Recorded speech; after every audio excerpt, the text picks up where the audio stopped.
programa Hacia la Meta. Me había demorado bastante en nuevamente tener un programa de Hacia la Meta porque me tomo mi tiempo en buscar personas, amigos sobre todo, que me apoyen en esta iniciativa que tengo de concienciar a las personas sobre temas importantes. Hemos hablado sobre la fe, la inteligencia emocional, la paz. Y ahora quiero poner sobre la mesa un tema súper interesante y a la vez que nos debe cuestionar sobre nuestro actual frente a cómo estamos manejando nosotros nuestro planeta, nuestra casa común. Esta noche estoy muy bien acompañada. Aquí tengo a un amigo muy querido que nos conocimos en la parroquia de La Dolorosa hace ya muchos años. Se llama Edison Cooperán, ¿no es cierto? Cooperán, así está bien. Cooperán. Bienvenida, mi querida Eddie, ¿cómo estás? Muy bien, gracias, Berito. Gracias por invitarme a participar de esta charla. Te agradezco mucho. Me parece muy interesante que se puedan abrir estos espacios. Estuve viendo algunos de tus programas en estos días y me gustaron mucho porque son unos programas muy interesantes y tratas temas bastante llamativos, muy interesantes que pueden ser buenos para poder ir revitalizando lo que es la conversación y las charlas interesantes aquí en el Ecuador. Exacto, ese es el motivo, ¿no? Y es un poco el objetivo de poner sobre la mesa, como te decía, temas que a nosotros nos cuestionen, ¿no? Nos cuestionen y nos ayuden a tomar acción, sobre todo tomar acción en el bien de los demás, porque a veces, bueno, en nuestra época de jóvenes, ¿te acuerdas? Nos íbamos a las pastorales sociales, a barrios marginales, pero bueno, ahora ya los años han pasado, estamos en otros momentos de la vida, pero podemos desde nuestras trincheras hacer algo.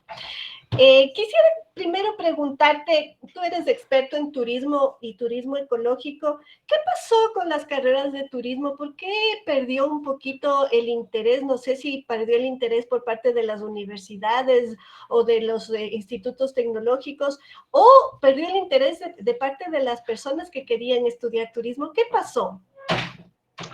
A ver, yo considero que este es un proceso mucho más largo, no ha sido tanto una pérdida de interés, tanto por las universidades, porque muchas universidades todavía mantienen este interés por este tipo de carreras. Es más bien una situación un poco que tiene que ver con nuestro contexto y nuestra sociedad. Si nos ponemos a ver la reducción de estudiantes en las carreras de turismo, se viene dando paulatinamente por lo menos unos 10 años. Desde hace unos 10 años atrás, ha venido poco a poco reduciéndose, principalmente porque los estudiantes no le ven un futuro muy interesante, sobre todo en Latinoamérica, a este tipo de actividades. No ven realmente el potencial que tiene este tipo de carreras y lo ven más como una carrera muy secundaria. Le subestiman demasiado este tipo de carreras. Hemos visto que en los últimos años las carreras tradicionales han tenido un repunte. ¿Sí? Todo lo que tiene que ver con carreras tradicionales más bien ha tenido un repunte y las carreras más bien alternativas han ido disminuyendo poco a poco el interés en el público. Y es una percepción que se ha venido dando principalmente porque vemos que, por ejemplo, en el ámbito turismo del Ecuador, los incentivos, el trabajo, no es que esté muy desarrollado o no le vemos realmente el potencial que podría tener. Esto tiene que ver muchas veces con el tipo de sueldo, el tipo de trabajos. El trabajo en el turismo es muy duro, es un trabajo que tiene que ser muy pensado, donde los beneficios se ven a largo plazo. Y la sociedad en la que estamos viviendo ve la necesidad de tener beneficios a muy corto plazo. Y eso reduce la percepción de la carrera como algo positivo. Por la experiencia te puedo contar que existe un potencial muy fuerte en nuestros países para el desarrollo de la actividad turística. Lamentablemente estamos en un proceso de estancamiento. Mira tú que desde el 2020 la pandemia agudizó esta situación porque se ve que la percepción en este tipo de carreras no es el mismo. La pandemia nos hizo ver lo susceptibles que somos a cualquier situación y en este caso la pandemia nos hizo ver muy débiles. El momento que se dio la pandemia, todo lo que tiene que ver con el turismo paró. Fue un frenazo como si nos hubiéramos dado contra una pared. Y ese momento se detuvo la actividad turística. La gente entonces comenzó a tener miedo de salir. Sin embargo, ahí viene la cuestión. Cuando salimos de la pandemia, hay un efecto rebote. La gente quiere salir corriendo. La gente quiere salir precisamente a los espacios abiertos. La gente quiere salir y buscar más cosas. Pero el problema es que durante la pandemia, como todo se cerró, los proyectos, las actividades turísticas se fueron reduciendo cada vez más. Y al salir de la pandemia nos encontramos que teníamos prácticamente lo mismo, si no es mucho menos de lo que había en productos o actividades turísticas. Y a Y pesar eso... Ajá, eso te iba a decir, y a pesar de que en el Ecuador, sobre todo, y en todos estos, en nuestros países latinoamericanos, hay lugares espectaculares que podrían ser potencializados, y también en cuanto a lo que tú dices de la pandemia, la gente buscaba también espacios abiertos para no contagiarse y cosas así, ¿no? Exactamente, pero precisamente esos fueron los lugares que durante la pandemia se vieron más afectados, porque se redujo drásticamente la visita. Después de la pandemia nos encontramos que comienzan a haber oportunidades para productos turísticos alternativos, novedosos, diferentes, pero son muy pocos, porque muy poca gente se arriesga a invertir en ese tipo de actividades. ¿Cuáles son, por ejemplo? ¿Cuáles son? A ver, te pongo por ejemplo el glamping. No sé si tú has escuchado de lo que es el glamping. No. El glamping es un tipo de alojamiento que combina la idea de lo que es el acampar, el camping, con el lujo, con el confort. Son tiendas de campaña que tienen muchísimo lujo, muchas comodidades como tal, al aire libre, en espacios abiertos, en espacios naturales, pero que tienen básicamente los servicios de un alojamiento de lujo.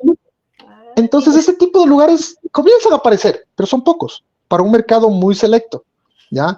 Por el otro lado, comienzan a darse, es un fenómeno interesante, por ejemplo, porque yo paso mucho por ahí, yo todavía regreso mucho a lo que es nuestro querido Guamote. Ah, sí, claro. Lo visito mucho todavía al padre Julito. Por allá hay una zona muy interesante que durante la pandemia, cuando estaba ya abriendo las puertas, comenzó a repuntar. Palmira. Palmira, el desierto de Palmira, pues. El desierto de Palmira. Fíjate que mi madre es de Riobamba y ella pasaba toda la vida en tren al lado del desierto de Palmira. El desierto de Palmira ha estado ahí siglos, metido ahí, y casi nadie le paraba bola. A partir de la pandemia, comienza a resurgir este lugar como un sitio de visita turístico. Las comunidades indígenas se comienzan a organizar para tratar de dar ciertos servicios básicos para la actividad turística. Si tú vas ahora al desierto por la entrada que da más cerca a la carretera, vas a encontrar que una de las comunidades, por ejemplo, ofrece paseos a caballo, paseos en cuadrones, hace acampadas. Entonces ya hay un bosquejo de servicios turísticos en este espacio que estaba prácticamente abandonado, que después de la pandemia comenzó a resurgir. Entonces tenemos dos extremos, ¿no? Por un lado, se cerraron muchísimos operaciones turísticas, muchos productos turísticos, y por el otro comienzan a resurgir estos pequeños espacios de turismo alternativo, ¿sí? Pero son muy pocos para la cantidad de demanda y de interés que existe. Claro, claro. ¿Y hay apoyo a este tipo de organizaciones que hacen este tipo de turismo o no? A ver, y ahí viene la contradicción. Hay apoyo, hay financiamiento, no es lo máximo, no te puedo decir que sea el financiamiento ni el apoyo más adecuado, pero sí hay apoyo. Las autoridades han extendido ciertos tipos de apoyos, financiamientos. La última ley de turismo da incluso ciertos beneficios a los actores turísticos en lo que se refiere a impuestos, pero no es lo ideal, todavía no llegamos a lo necesario, sino que son lo básico, lo que necesita para poder comenzar o iniciar un proyecto turístico. Y el problema es ese, que seguimos viendo que el producto turístico es una actividad de largo plazo de funcionamiento para poder ver realmente los beneficios. Mientras que lo que exigen los bancos, lo que exigen los créditos, es una recuperación muy rápida, muy pronta. Y eso en cambio perjudica a los emprendedores turísticos. Claro, por el otro lado, y por el otro lado vemos en cambio también que a pesar de que hay estos pequeños beneficios, se ven supeditados a una normativa extremadamente estricta para poder hacer operación turística. Nosotros tenemos una de las normativas más estructuras para poder trabajar en turismo, para crear una empresa turística, una operadora, una agencia, tienes que pasar por muchas licencias locales, nacionales, muchos permisos que tú tienes que sacar, y eso limita el interés de los inversionistas. Claro. Y lo mismo para las comunidades, por ejemplo, a pesar de que hay muchas oportunidades, hay mucho financiamiento, toda la parte burocrática, tramitológica de permisos, limita en cambio el interés para que las comunidades puedan acceder a este tipo de propuestas. Entonces ahí tenemos una contradicción. No hay digamos, un segmento diferenciador, sino que todas son todo igual. Eso pregunto. En lo que se refiere a los financiamientos, sí hay, sobre todo para los proyectos turísticos comunitarios hay más tipo de financiamiento y oportunidades internas y externas por parte del Estado y por parte de organizaciones internacionales.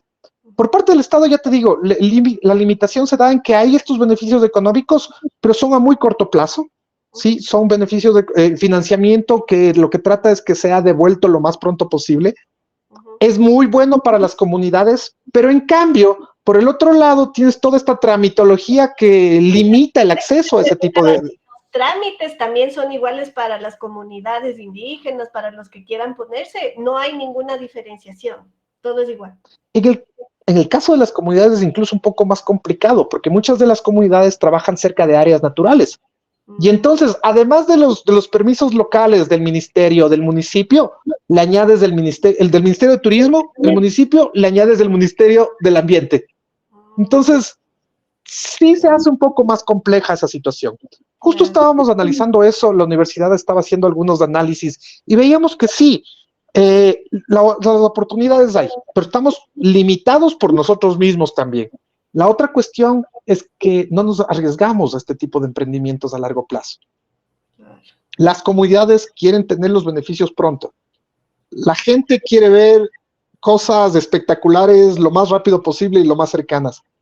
Y la cuestión es que para eso es un proceso de desarrollo. Claro, necesita... ¿Y tú tienes tal vez alguna información sobre cuántas personas han venido al Ecuador en turismo? O sea, los ingresos que hemos tenido en cuanto a turismo. Sí tengo un poco de información al respecto, verás.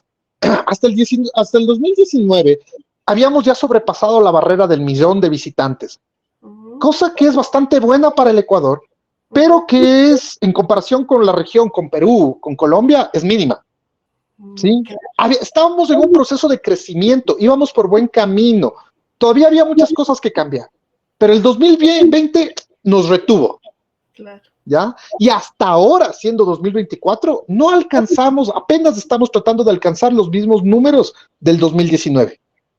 Wow. Entonces estamos en un proceso de recuperación bastante lento.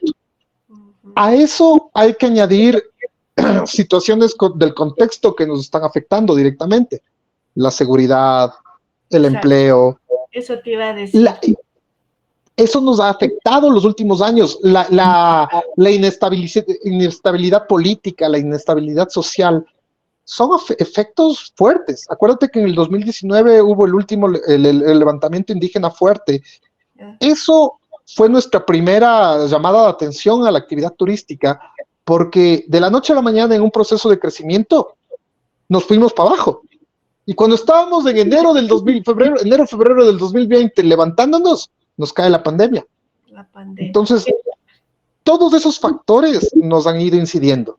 Hoy en día, sin embargo, estamos viendo la necesidad de levantarnos y recuperarnos. Se están viendo desde la última ley de turismo que fue aprobada en marzo pasado. Se están viendo esas intenciones de poder ir recuperando la actividad turística.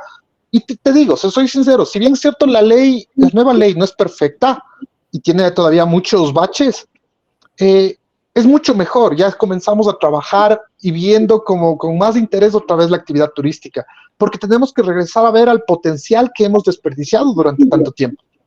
A propósito de lo que tú dices, esto de explotar el potencial que tenemos, uno de los mayores potenciales, diría yo, es nuestra ecología, nuestra naturaleza. Tenemos 4 regiones, las Islas Galápagos, que ni se diga, bueno, el oriente, la sierra, la costa, playas hermosas. ¿Tú crees que se ha aprovechado la experiencia del turismo en cuanto a lo que es el manejo de los recursos naturales que tiene el país como para explotar eso y que los turistas que vengan al país experimenten estas sensaciones maravillosas que ofrece el Ecuador en cuanto a su naturaleza? En algunas partes sí. Donde el turismo tiene una mejor proyección es precisamente en el turismo de naturaleza. Si nos ponemos a pensar, Galápagos es precisamente nuestro estandarte de lo que es el turismo de naturaleza. Y si bien es cierto, tienen sus problemas, porque claro, ellos quieren tener mucho más turistas de lo que ya tienen, precisamente esas normativas y esas regulaciones que limitan el ingreso de turistas es lo que les ha permitido mantener su estatus de destino ideal para el turismo de naturaleza. Muchas de las playas de Galápagos, incluso hay estudios, que estas playas turísticas que tienen este control, tienen incluso menos contaminación que las playas normales donde van turistas, por ejemplo, aquí en continente. Son mucho mejor conservadas. Entonces, el efecto del turismo en la conservación se ve cuando existe un turismo bien manejado, un turismo que tiene un control y una perspectiva clara de lo que quiere ser. El problema se da cuando tenemos un turismo desbocado. El ejemplo de turismo de sol y playa común y corriente que hay en Atacama, Santa Elena y estos destinos que son más bien de sol y playa y diversión, ahí se descontrola porque no está claro las limitaciones y las normativas. Si vas tú, por ejemplo, a Manabí, la zona de Puerto López, la zona del Parque Nacional Machalilla, vemos un nivel de control y todavía podemos apreciar los recursos naturales porque existe ese control. Entonces, por ahí viene también la otra parte. ¿Cómo podemos aprovechar mejor esos recursos? Buscando también un mercado de turismo que sea adecuado para el uso de esos recursos. ¿Sí? Buscando atraer a un mercado que tenga alto consumo y alto potencial de gasto. Claro. Por ahí podríamos trabajarlo. Por ejemplo, en este sentido, Salinas y como tú dices, las playas que son las más turísticas, ¿cómo podrías hacer ese control para justamente lograr lo que tú dices? Es muy difícil porque ahí tiene que haber mucha voluntad política. Y ahí viene el problema, que no existe tanta voluntad política, sino intereses políticos. Claro, claro. Por eso es muy difícil retomar esas playas como para hacerlas y recuperarlas de forma natural. Es muy complicado por esa situación, porque se han antepuesto los intereses políticos a la perspectiva de desarrollo y sostenibilidad. Yo te doy los casos de los ejemplos de turismo sustentable que ha venido apoyándose y ha venido ayudando a conservar. Por ejemplo, otro ejemplo interesante, por ejemplo, es este crecimiento de las reservas privadas. Las reservas naturales privadas, por ejemplo, para observación de aves, Bellavista, Maspiloch, te puedo hablar de estas dos principalmente que se me vienen ahorita a la cabeza. Por ejemplo, en Bellavista han comprado más terreno. Queda al noroccidente de Pichincha, yéndote como para Mindo. Está aquí a hora y media exagerado. Tú estás muy cerca. Pero en cambio, esta tiene un potencial impresionante, porque hay un segmento de turista en especial en el Ecuador, que yo creo que deberíamos aprovecharlo más, que son los observadores de aves, los bird watchers. Esta gente, o sea, no, para el común de los mortales suena raro, pero hay gente aficionada a ver aves, que colecciona avistamientos de aves, y que paga miles de dólares por ver un ave rara. Y aquí en el Ecuador nosotros pasamos pateándoles a las aves raras. Vemos aves raras por todo lado y ni siquiera nos imaginamos lo que tenemos alrededor. Así es, ¿sí? Es verdad. Qué interesante lo que tú dices. Yo, por ejemplo, en mi casa vivo en Calderón y todas las mañanas hay unos cantos de unos pajaritos que es increíble, o sea, hasta por poco y como con melodía, o sea, digo, ¿qué pajarito será? Y te entra la duda, ¿no? La curiosidad. Entonces debe ser increíble a la gente que le gusta eso, ¿no? Y es fascinante. Tú, una vez que le coges, por ejemplo, yo le cogí la afición por mucho tiempo y es una cosa de que te entretienes. Y lo único que haces es como coleccionar cromos. ¿Ves un ave? Check. ¿Ves otra ave? Check. Hasta completar tu lista. Hay incluso películas al respecto que son divertidísimas. Ya te debe pasar alguna, pero la idea es que, por ejemplo, ese mercado potencial está ahí. Están recorriendo el mundo. Y en el Ecuador, ellos pueden básicamente en una semana llenar su álbum. claro, su álbum de aves por la y, diversidad que tenemos. y necesitamos potenciar ese mercado. Tenemos los lugares, tenemos la infraestructura, necesitamos mayor fe precisamente en ese tipo de productos. Ujú. Y ahora un poco, tú que estás en la academia y estás al tanto de todo esto, ¿cómo crees que la tecnología ha ayudado al turismo? Me refiero, por ejemplo, a aplicaciones de inteligencia artificial y ese tipo de cosas que como que se han involucrado tanto en las carreras de comunicación y demás. ¿Cómo ha ayudado al segmento turístico?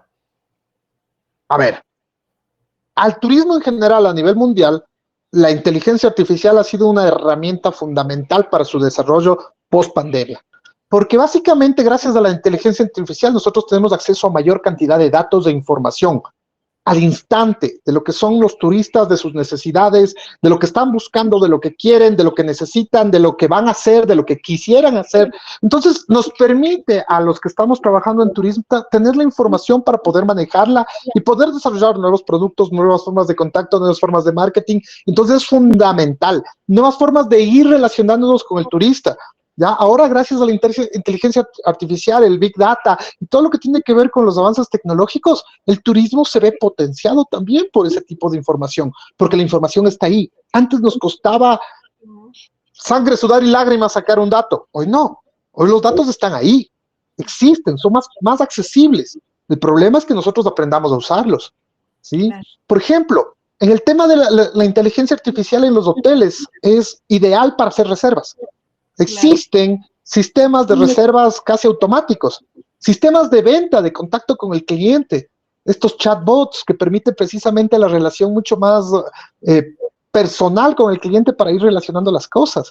Incluso eso les da información de cómo deberían atenderles a los clientes. Entonces, la tecnología se convierte en una herramienta que debe estar directamente conectada. Siempre Ujú. debemos tenerla en cuenta. Las nuevas carreras ahora tienen que tender precisamente a involucrar la tecnología y conocerle. No tenerle miedo a la inteligencia artificial, sino saber cómo aprovecharla. Utilizarla, claro, como en todo, ¿no? Realmente es una herramienta estratégica para todos nuestros objetivos. Ahora, quisiera conversar contigo sobre qué crees que nosotros, ciudadanos de calle, podemos hacer para que el turismo justo de naturaleza podamos nosotros ser los embajadores de nuestro país, o sea, que nosotros seamos esa cara visible que el turista vea y que se enamore de nuestro país, sobre todo rescatando la naturaleza maravillosa que tiene el Ecuador. Aquí me voy a robar precisamente la idea de un buen amigo nuestro, Renato Ceballos. Desde hace años yo he conversado con él desde ese tema y él tenía clara ese panorama. Lo que él quería era formar cultura turística en los ecuatorianos. Que comencemos nosotros mismos a apreciar lo que tenemos. Y él decía, debemos comenzar desde casa. Debemos comenzar a apreciar, por ejemplo, los quiteños estamos retomando el centro histórico. Uh-huh. El centro histórico poco a poco se está retomando nuevamente para ser visitado por los quiteños. Si tú vas un fin de semana al centro histórico gracias al Metrobús, vas a ver que la gente está nuevamente visitando el centro histórico en el día.